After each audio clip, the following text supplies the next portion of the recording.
ചാത്തനും ചാത്തൻ്റെ വാഹനമായ ചെമ്പനെന്ന് വിളിപ്പേരുള്ള ചെമ്പൻ പോത്തും.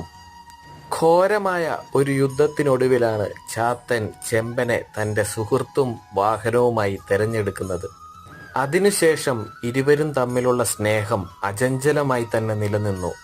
സാക്ഷാൽ കൈലാസനാഥൻ പരമശിവന് നന്ദി എന്ന പോലെയാണ് ചാത്തന് ചെമ്പനും.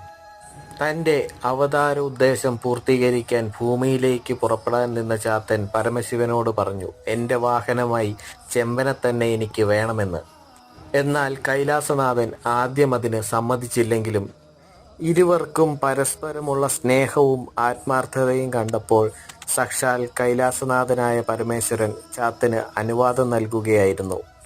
ഭൂമിയിലേക്ക് ചാത്തൻ്റെ വാഹനമായി സുഹൃത്തായി ചെമ്പന് പുറപ്പെടാമെന്ന്. അങ്ങനെ ചാത്തൻ ചെമ്പൻ്റെ പുറത്തേറി ഭൂമിയിലേക്ക് പുറപ്പെട്ടു.